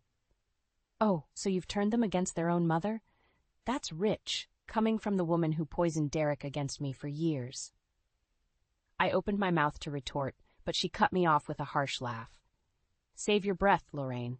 I want full custody, effective immediately. If you don't hand them over willingly, I'll take you to court and make you regret the day you ever met me. Shaking her head slowly, she leveled me with a chilling glare. Mark my words, you won't be able to protect them forever. With that ominous vow hanging in the air, she spun on her spiked heel and stormed out, leaving us all shaken. I clutched the boys tighter, feeling their tiny bodies trembling against mine. They shouldn't have to endure this trauma, not from the person who was supposed to nurture and safeguard them. When we returned home, Sheriff Davis was waiting on the front porch, hands shoved in his pockets. We finally got to the bottom of what Jenna's been up to, he said grimly, and it's not good. My heart plummeted as he recounted a twisted web of fraud, theft, and money laundering, all stemming from Jenna's efforts to siphon funds from Derek's life insurance payout after his death. She set up shell companies, forged documents, you name it, the sheriff said, shaking his grizzled head. From what we can gather, her crazy behavior was all an act. A way to get the boys out of her hair so she could pull off this whole scam undetected. White-hot fury blazed through me at the thought of her using our sweet grandsons as disposable pawns in her greed-fueled games. I wanted to scream, to hurl plates at the wall, to unleash the pure, primal rage burning in my veins. But I couldn't. Not with those two sets of fearful eyes, watching my every move, clinging to me as their solitary beacon of stability. So I inhaled a slow, steadying breath. Whatever Jenna's motivations, she's proven herself an unfit parent who's put them in danger. I want full legal custody. Relief flickered across the sheriff's face. I'll make sure our case against her is airtight. You just focus on taking care of those boys. He started toward his cruiser, then paused. And Lorraine, if she tries anything else, you let me know immediately. You hear? I offered a terse nod, then scooped Alex and Caleb into my arms, their small bodies melting into my embrace like they'd never let go. Jenna could hurl whatever malicious threats she desired. I didn't care about her con artist scheming or her vile machinations to line her pockets with my son's hard-earned money. All I cared about were these two precious souls who had already witnessed and endured far too much in their young lives. They were my entire world now. And if Jenna delusionally thought I'd relinquish them without a brutal fight to the death, she was soon to be rudely awakened. So you're really going to fight me on this? Jenna's derisive laugh crackled through the phone line. You senile old bat. I'll bury you. I clutched the receiver tighter, struggling against the flood of rage testing my restraint. If you think I'll let you within a mile of those boys after what you've done, you're delirious. We'll see about that. The smug venom in her tone made my skin crawl. My lawyer is prepping an ironclad case as we speak. You might have been able to manipulate the local cops, but I'd like to see you talk your way out of this in an actual courtroom. The line went dead with an ominous click. I slowly returned the phone to its cradle, steadying my ragged breaths. I'd expected Jenna's threats, expected the nasty accusations and diversionary tactics in a desperate attempt to regain control of her twisted game. But her arrogance made one fatal miscalculation. She had severely underestimated the resolve of a lifelong educator pushed to her limits. As the morning light filtered through the curtains, I studied the two tow-headed figures sprawled across the guest bed in a jumble of sheets and gangly limbs. Bruises and scrapes mottled their arms, remnants of being abandoned in the park like unwanted pound puppies. But their cherubic faces were finally relaxed in peaceful slumber, no longer etched with fear and uncertainty. In that moment, I vowed to do whatever was required to preserve this newfound serenity they so desperately craved, which meant playing Jenna's macabre game and beating her at it without hesitation. I strode into the study and booted up my laptop, fingers flying across the keys as I toggled between search engine results for top private investigators near me and local family law attorneys with stellar custody case track records. Time was of the essence if I wanted to mount an unshakable offensive before Jenna beat me to the courtroom battlefield. 2 phone calls and a hurried conference later, and I'd assembled an elite cadre of legal warriors ready to dismantle whatever vitriolic crusade Jenna tried to wage. We're going to rip her facade to shreds from every angle. Annalise, the razor-sharp family law specialist, assured me over steaming mugs of coffee. Money trails, witness statements, a full forensic analysis of her involvement in your son's death. She won't know what hit her. The other woman, Mei Ling, was one of the area's most sought-after private eyes, having cracked countless high-stakes cases with her enigmatic brand of perception and grit. Her obsidian eyes glinted with determination. I already have leads indicating Jenna's scam goes far deeper than just fraud. We're talking organized crime rings, money laundering operations spanning multiple states. There's a good chance she had Derek killed to inherit those insurance funds. A collective chill reverberated around the table. I slowly lifted my gaze, feeling their scrutiny. I don't care what stones need to be upturned or what vermin you need to smoke out, I stated with flinty resolve. That thing is not going to terrorize my grandsons any longer. I want her exposed for the vile, heartless snake she is, and I want those boys to feel safe again. Mei Ling and Annalise exchanged weighted looks before giving terse nods of understanding. We knew the battle lines had been drawn, and all bets were officially off. Jenna wanted to sick her high-priced legal team on me? Let her wage her war. Little did she know I relished the chance to go nuclear if pushed. And I hadn't survived 5 decades as an inner-city educator by playing nice with bullies. The tension in the cramped courthouse conference room was thicker than New England clam chowder. I could barely meet the clouded gazes of the disheveled strangers flanking my sides, members of the jury still reeling from the bombshell revelations. Jenna attempted a sickly sweet smile as she rose from the table, emaciated frame swimming in her designer pantsuit. But the wanton arrogance that usually dripped from her had been extinguished, replaced by the skittish panic of a rat in a trap. I kept my own expression steeled and impassive, fighting against the savage curl of satisfaction in my gut. We weren't quite at checkmate yet. "Let's be reasonable here," she began in that saccharine lilt that used to grate my nerves like nails on a chalkboard. "I never meant for things to go this far. You all have to believe I only wanted what was best for my children." Mei Ling made a derisive noise beside me, thumbing through the damning evidence portfolio. Photos of money trails and encrypted communications between Jenna and a notorious cartel kingpin. Ballistics reports tying the revolver used to kill Derek to one of the mobster's henchmen. A chilling CCTV clip capturing Jenna's vehicle leaving the scene of the accident, moments after Derek's truck plunged over the ravine. "Is that so?" Mei Ling arched one sculpted eyebrow. "Because these financial ledgers suggest you spent over $2 million on designer handbags, high-stakes gambling jaunts to Monaco, and a literal palace in the Dominican Republic, all from the insurance payout after murdering your own husband." Jenna's mask faltered, replacing the sugary syrup with a hiss of venom. "You self-righteous vultures wouldn't understand. I was trapped in a loveless marriage, taken for granted at every turn. I deserved those things." "You deserve to leave your children orphaned and broke?"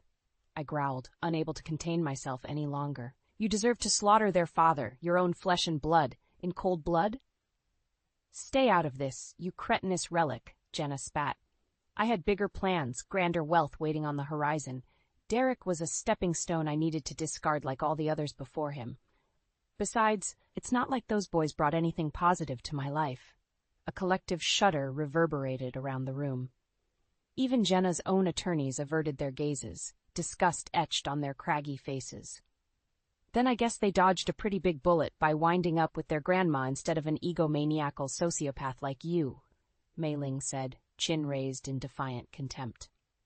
Lurching to her feet, Jenna unleashed the full force of her black rage. "Nobody was supposed to dig this deep. How dare you interfere with my destiny? Those brats and their pitiful trust fund were just the tip of the iceberg." She wheeled toward me, eyes wild with madness. "I hope you're prepared to suffer, Lorraine. Starting with watching your precious grandsons be stripped away once my associate's on the outside." The gavel cracked down as a hulking bailiff seized Jenna's flailing arms. "That's enough, ma'am. You've already dug your grave deeper than hell itself." In the pandemonium, Annalise discreetly slid her hand over my clenched fist under the table. A small, grim smile tugged at her lips. "We got her," she murmured, "in front of the entire jury. Attempted murder, conspiracy to commit murder, racketeering violations, criminal negligence toward minors. The rap sheet goes on and on. By the time we present our closing arguments, she'll be praying to go away for life instead of lethal injection." With dawning realization, I glanced around at the pale, stricken faces of the jurors, middle-class Americans much like myself, looking as if they'd witnessed the devil herself unleashed on their quiet hamlet. Not one semblance of sympathy remained for the raving, unhinged woman being restrained before us. In that surreal moment, the gravity of the victory sank in. My son's legacy had been preserved. My grandchildren had been pried from the clutches of a demonic succubus by the barest margins before it was too late. And the deranged charlatan who almost stole everything from me in her quest for wealth and power would finally be entombed where she belonged, in a cage. As Jenna's unhinged howls receded down the courthouse corridor, I felt the leaden weight of tension slough off my shoulders for the first time in over a year. An era of healing could finally commence. A heavy silence blanketed the courtroom as we reassembled the following day for closing arguments and sentencing. Jenna had been temporarily removed, giving the jurors some respite from her poisonous presence before delivering their verdict. But the tension was still palpable, a suffocating dread that the unthinkable could still transpire and that vile harpy might somehow slither away unscathed. Mei Ling squeezed my arm as we took our places at the prosecution's table. "Just a little while longer. Stay strong." I managed a resolute nod, scanning the crowd until my gaze landed on Alex and Caleb, flanked by their court-appointed guardian. Their angelic faces were somber, almost sage-like in their premature hardening against the realities they'd been forced to endure. It fortified my resolve to see this malignancy eradicated from their lives once and for all. They deserved the world, warm homes, unconditional love, blissful days of chasing lightning bugs and jumping into leaf piles. Not this paradigm of toxicity and reckless self-interest.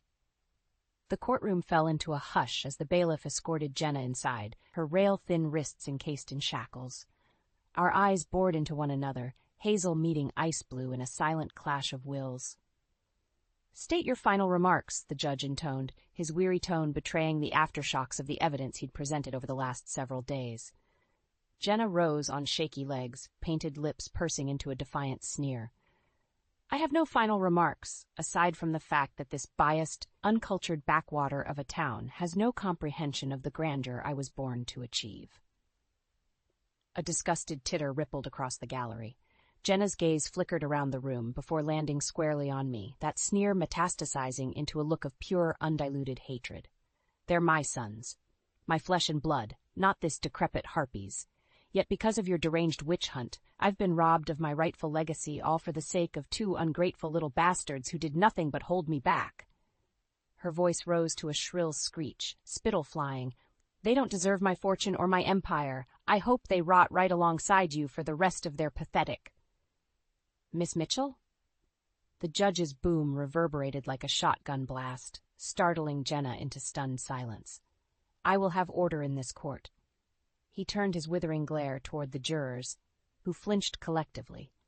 In light of the overwhelming evidence presented, as well as the defendant's own admissions of guilt, any further grandstanding is unnecessary. Tugging on the hem of his robe, the judge exhaled a solemn sigh.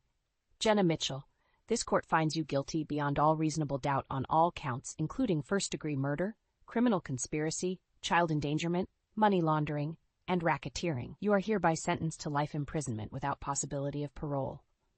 An anguished howl spilled from Jenna's twisted lips as the sentence hit home. "No, you can't do this to me. I was destined. I was meant for glory, for opulence."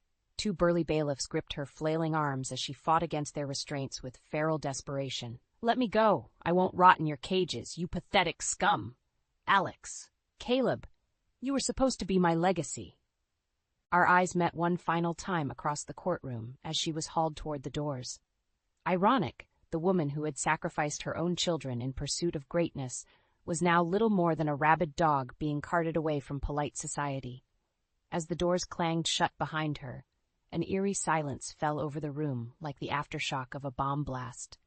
We all remained motionless, struggling to process the finality of it. Then, a tiny sound pierced the hush, the muffled sniffle of a child crying. I whipped around to see Caleb burying his face in his guardian's shoulder, whole body shaking with sobs of bewildered relief and anguish. Alex's jaw was set in a rigid line, but crystalline tears streaked down his ashen cheeks. In that moment, my heart both swelled and shattered at once. No child should ever have to witness such depravity, least of all from the person who gave them life. But as I pulled them both into my embrace, permitting myself to finally unleash the torrent I'd pent up for far too long, I swore on my life it was the last trauma they would suffer. From here, their worlds could only grow kinder and brighter. The spacious backyard was bathed in a warm summer glow as the evening shadows lengthened across the grass. Raucous laughter and the crack of baseball against aluminum echoed through the twilight air. "Heads up, Grandma!" I barely had time to glance over my shoulder before the battered softball whistled past my head, Caleb's voice ringing out in a peal of unbridled mirth. Clutching my chest in mock horror, I shook my head at the now 10-year-old cherub barreling toward me. "You rascal! Where did you learn to throw like that?" From Alex, Caleb proclaimed proudly, puffing out his narrow chest. He's teaching me all his pitches so I can make the all-star team next year like him. I ruffled his sandy curls, speckled with grass stains and sweat. Is that so? Well, you two had better work up an appetite for those famous Mitchell family burgers I'm about to fire up. Yes, Caleb crowed, bounding across the yard to where Alex stood whipping pitches into an ancient catcher's mitt. At 12 years old, he was rapidly morphing into a young man, all knobby wrists and elbows jutting out at haphazard angles, yet the easygoing smile crinkling his eyes kept the last vestiges of boyish innocence intact. For now. As I busied myself stoking the grill, they resumed their impromptu batting practice, periodic whoops piercing the evening calm. Just a couple of rambunctious boys being boys, the way nature intended. Idly flipping the burgers, I couldn't help but gaze at them with a contented sense of pride and reverence. 2 years ago, they had arrived on my doorstep as skittish, traumatized waifs, their childhoods robbed from them by that soulless, vicious monster. But to see them now, shrieking and tussling on the grass with all the wild abandon of kids their age, it was nothing short of a miracle reborn from the ashes. Grandma? I glanced up to find them hovering at the edge of the concrete patio, grass stains crisscrossing their knees and t-shirts askew. Caleb fidgeted in that familiar way he did when broaching a sensitive topic. You don't have any other grandkids, do you? Just us? My breath hitched slightly as I studied their earnest young faces. It was something I'd never pressed them on, not wanting to risk dredging up memories of that shattered former life. No, honey, I replied gently. Just my 2 favorite grandsons. Alex scuffed at the patio with his toe, jaw tightening the way it always did when wrestling with something monumental. So you wouldn't mind if we didn't want to go by Mitchell anymore? A pregnant pause stretched between us as my mind whirred, processing the weight of their request. Then Caleb barreled ahead in typical headlong fashion. It's just, you're not like her, Grandma. And that name, it reminds us of all those bad, scary times we want to forget. We want your name instead, to match our real family. His imploring gaze shimmered with unshed tears, and I felt my throat constrict as the profundity of his plea washed over me. In that moment, I saw the depth of their courage shining through, 2 little warriors who had conquered more darkness than men 4 times their age. Clearing my throat, I turned to give Alex, my solemn, sensitive soul, an opportunity to voice what he'd clearly been mustering for a while. He held my gaze steadily. Mitchell was never who we really were anyway. You're all we have, Grandma, and all we'll ever need. The words tumbled out in a childlike rush, but their impact was profound and eternal. A renewal of selfhood, an absolving of the shackles that had bound them to that venomous succubus's legacy. Crossing the patio in 2 strides, I enveloped them in my arms as my own tears finally spilled free. A kaleidoscope of memories ricocheted through me. Motherless childhood, dreams of raising kids in a loving home of my own one day, then the heartsick reality of being alone as an empty nester. Until these 2 battered little souls had resurrected my world from the ashes of despair. And now they were my entire universe. Of course, my sweet boys, I whispered through the thickness gripping my throat. From now on, you'll have the family name you were always meant for. Sutherland. My Sutherland grandsons. Their answering embrace tightened with wordless emotion searing deeper than any dialect. A bygone open wound had finally mended into an unbreakable seal of wholeness. Jenna had gambled everything in pursuit of superficial glory, only to be banished into perpetual insignificance. But I, just an ordinary Midwestern widow, had reclaimed the greatest prize of all, a true, unshakable family, bound by the eternal ties of unconditional love. I sat in the stillness of my apartment, the night before what was supposed to be the happiest day of my life. My phone rang, slicing through the quiet. It was Richard, my fiancé. Hello? Richard, is everything okay? I asked, sensing something off in his voice. Elena, I can't marry you, Richard said, his voice devoid of the warmth I knew. A cold wave of shock washed over me. What do you mean? This isn't funny, Richard. It's not a joke, Elena. I'm already married, to someone else. His words were like a dagger to my heart. Married? But we're getting married tomorrow. How could you do this? I struggled to keep my voice steady. I just can't be with someone who overshadows me. You're a top executive, and I'm not. It's too much for me." His tone was emotionless. "So this was about his ego. You knew about my job. For 2 years you said nothing, and now this?" "I need someone simpler, someone who doesn't outdo me." The mix of hurt and disbelief inside me was boiling into anger. "And you decide this now, the night before our wedding? Who is she, Richard?" "It doesn't matter. I've made my choice." "You coward," I hissed, anger surging. "You let me plan our life together, and now you're backing out like this." "I'm sorry, Elena. It is what it is. You're not sorry. You're a coward. I'm glad I know your true colors before it's too late." There was a pause. "You'll regret this, Elena. You need me." "I don't need a man who doesn't respect me. Goodbye, Richard." I ended the call, my hand shaking with a mix of rage and shock. Sitting alone, the magnitude of the conversation hit me. The man I thought I knew was nothing but a lie. But amidst the hurt, I felt a surprising relief. This wasn't just an ending. It was a beginning. My chance to rebuild my life without Richard's deceitful shadow. My heart hardened with determination. Richard had wounded me deeply, but I wouldn't let him get away with it. He would regret crossing me. I would make sure of that. I lay awake that night, the darkness of my bedroom mirroring the turmoil in my mind. How had I not seen Richard's true colors? Our relationship, once a source of joy, now felt like a well-crafted facade. The painful realization stung. I thought back to how it all started.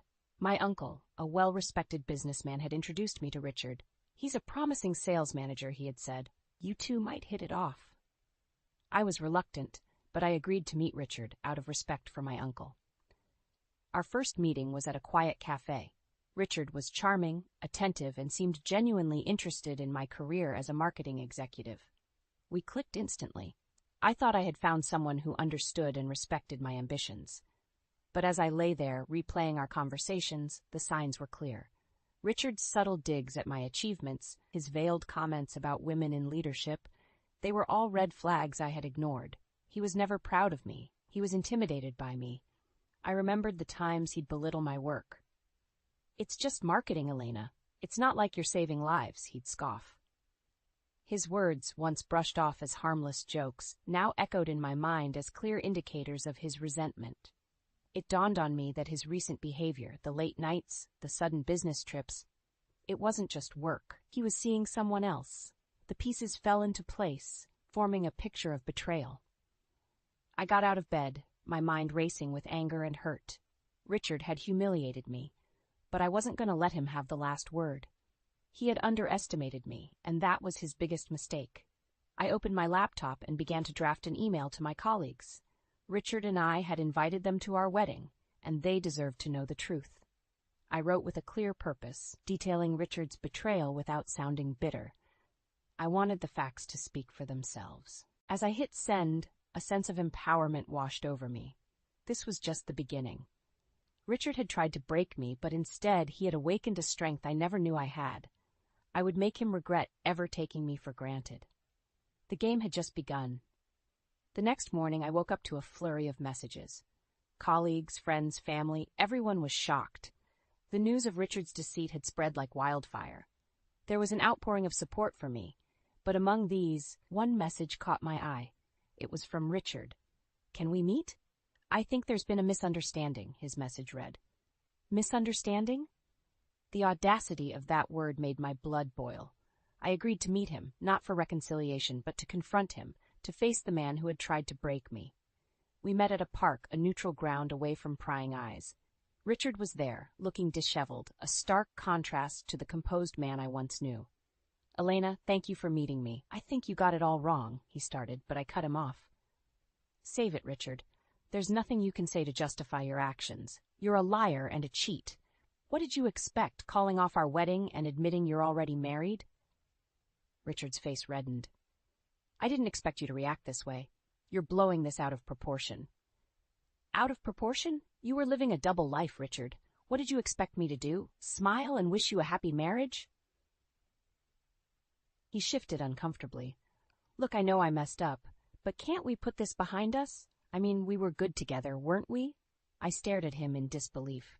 "Put this behind us? You humiliated me, Richard, and now you expect me to just forget it?" "Elena, please, I know I've made a mistake, but I need you. My job is at risk because of this mess. You have connections. You can help me. I couldn't believe what I was hearing. You want my help? After everything you've done? He took a step closer. Elena, we can sort this out. I know people are talking, but we can fix this. Together. I stepped back, my resolve hardening. The only thing that needs fixing is your moral compass, Richard. We are done. And as for your job, you should have thought about that before you betrayed me. I turned and walked away, leaving Richard standing there, a picture of desperation. I felt a surge of strength within me. Richard thought he could manipulate me, but he was wrong. I was not the same person he had toyed with. The game had changed, and I was now the one in control. The days following my confrontation with Richard were a whirlwind.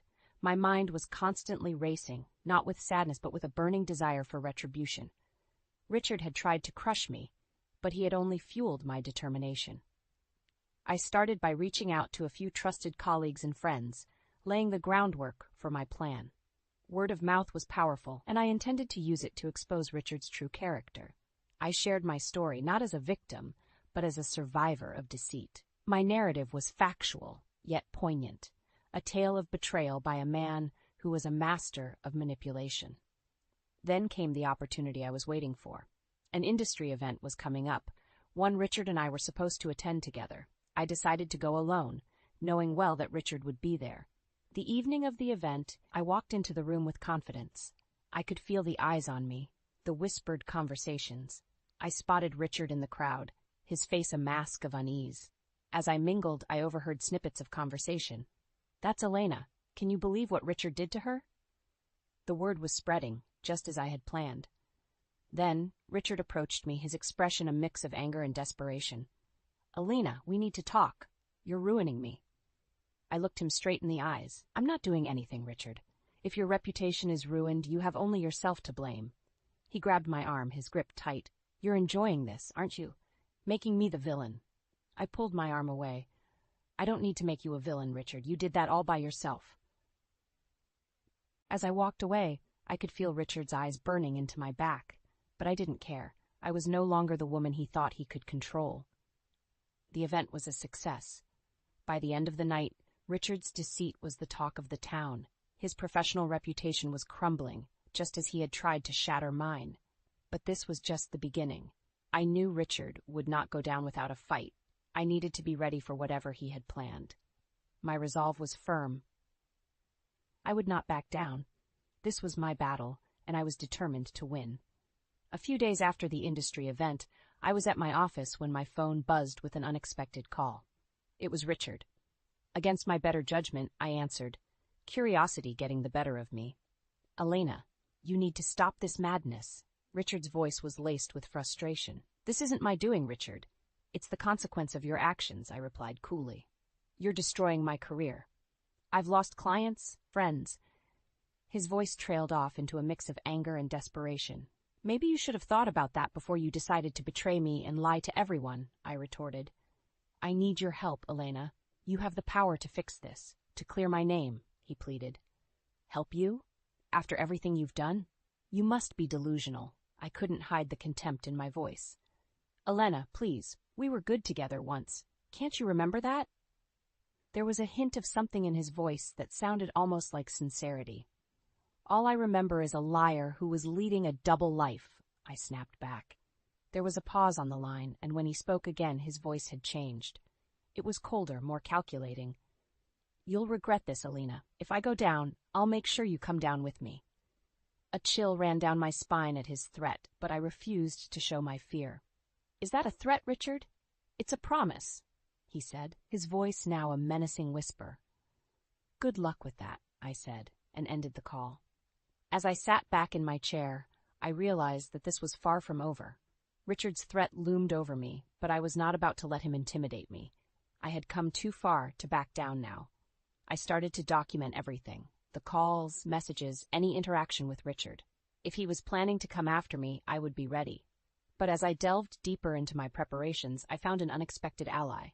One of Richard's colleagues reached out to me, offering information about Richard's past misdemeanors at work, instances of credit stealing, manipulation, even harassment.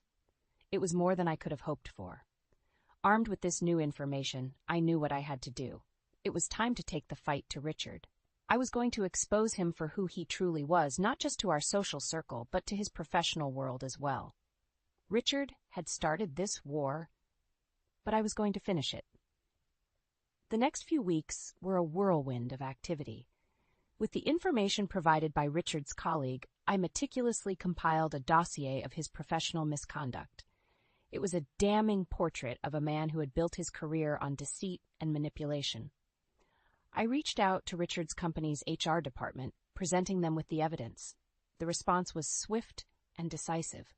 Richard was suspended pending a full investigation. The news spread quickly, and soon Richard's professional reputation was in tatters. But I wasn't done yet. I had one last card to play. I filed a legal claim against Richard for emotional distress and the financial losses incurred due to the canceled wedding. It was a bold move, but I was determined to hold him accountable. As I walked out of my lawyer's office, I felt a weight lift off my shoulders. I had stood up to Richard, and I had won. But it was a hollow victory. The man I had once loved was now nothing but a bitter memory. In the midst of all this, my uncle reached out to me. "Elena, you've handled this situation with incredible strength and grace," he said. I shrugged. I did what I had to do. "There's something I want to discuss with you," he continued. "I've been thinking about retirement, and I believe you're the perfect person to take over the business." I was taken aback. "Me? But, Uncle, there are others far more qualified." "You have a keen mind for business, Elena. You've shown that time and again. I can't think of anyone better to lead the company into the future," he insisted. I was hesitant at first, but as we talked, the idea began to take root. This was my chance to step out of Richard's shadow and make a name for myself. "I'll do it," I finally said. "I'll take over the business." My uncle smiled. "I knew you would. I have every confidence in you." As I left my uncle's office, I felt a sense of purpose and excitement for the first time in months. I was going to lead my uncle's company, and I was going to make it my own. Richard had tried to break me, but he had only made me stronger. I was no longer the woman he had betrayed. I was a leader, a fighter, and a survivor. As I looked ahead to the future, I knew there were challenges ahead, but I was ready for them. I had emerged from this ordeal stronger and more determined than ever. Richard's betrayal had been the catalyst for my transformation. I had lost a fiancé, but I had found myself. And that was worth more than any wedding could ever be.